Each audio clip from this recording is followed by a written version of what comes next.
Kayamkulam east മൈത്രി residence association വാർഷികത്തോടനുബന്ധിച്ച് സാംസ്കാരിക സമ്മേളനം നടത്തി. അഡ്വക്കേറ്റ് യു പ്രതിഭ MLA ഉദ്ഘാടനം ചെയ്തു. കായംകുളം ഈസ്റ്റ് മൈത്രി റെസിഡൻസ് അസോസിയേഷൻ വാർഷികത്തോടനുബന്ധിച്ചാണ് സാംസ്കാരിക സമ്മേളനം നടത്തിയത്. യു പ്രതിഭ MLA സാംസ്കാരിക സമ്മേളനം ഉദ്ഘാടനം ചെയ്തു.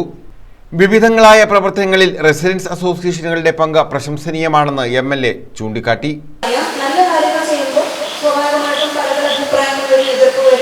അപ്പോൾ അതിനെ കറക്റ്റാണ് എന്ന് ബോധ്യപ്പെടുത്തി മുന്നോട്ട് പോകാൻ നമുക്ക് കഴിയുക എന്നുള്ളത് മാത്രമാണ് മനുഷ്യനാണത്. അപ്പം പലതരം സ്വഭാവമുള്ളവരുടെ സമൂഹത്തിലാണ് നമ്മൾ ജീവിക്കുന്നത്. മനുഷ്യരായി ജീവിക്കാൻ കഴിയുന്ന അത്രയും സുന്ദരമായ ഭരണഘടനയുള്ള ഒരു നാട്ടിലാണ് നമ്മൾ ജീവിക്കുന്നത്.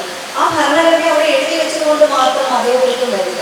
നമ്മൾ അത് ജീവിതത്തിന്റെ ഭാഗമാക്കുമ്പോഴാണ് അതേപോലത്തും വരുന്നത്. ആദ്യം ഞാൻ പറഞ്ഞതുപോലെ ശുചിത്വമുള്ള നാടായി കേരളത്തെ മാറ്റണമെന്ന് ഗവൺമെന്റ് തീരുമാനിച്ചപ്പോൾ അതിന് ഏറ്റവും ചരിത്രപരമായ ശ്രദ്ധേയമായ തീരുമാനമായിരുന്നു. പക്ഷെ അത് പൂർണ്ണതയിൽ എത്തണമെങ്കിൽ മാലിന്യം വലിച്ചെറിയാതെ അവനവൻ്റെ വീട്ടിലെ മാലിന്യം അത് കളക്ട് ചെയ്യാൻ വരുന്നവർക്ക് കൊടുക്കും. ഒപ്പം പൊതുസ്ഥലങ്ങളും പൊതു ഇടങ്ങളും വൃത്തിയാക്കുന്നതിനൊക്കെ നമ്മൾ സഹകരിച്ചാൽ മാത്രമേ അത് പൂർണ്ണതയിലേക്ക്.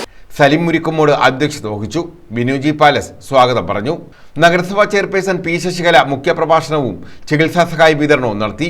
KPCC secretary advocate E Sameer, Kuttitheruvu Jamaat secretary Fazal Rahman, SNDP 273 number ശാഖാ സെക്രട്ടറി പ്രദീപ് കുമാർ, നഗരസഭാ ഹെൽത്ത് ഇൻസ്പെക്ടർ നിസാമോൾ, LLB പരീക്ഷയിൽ 6ാം റാങ്ക് നേടിയ സുറുമിമോൾ എന്നിവരെ ആദരിച്ചു. BJP സംസ്ഥാന കൗൺസിൽ അംഗം പാലമുറ്റത്ത് വിജയകുമാർ മെറിറ്റ് അവാർഡുകൾ വിതരണം ചെയ്തു. പ്രഭാ വിശ്വനാഥൻ, സഹദേവൻ, തോമസ് പാണാലിൽ, സുബീർകുട്ടി, മുഹമ്മദ് ഹുസൈൻ, ബിൽജി പ്രമോദ്, ശ്രീകല സുനിൽ, സുരേന്ദ്രൻ, അബ്ദുൽ ഹക്ക് തുടങ്ങിയവർ പങ്കെടുത്തു. News bureau, Kayamkulam.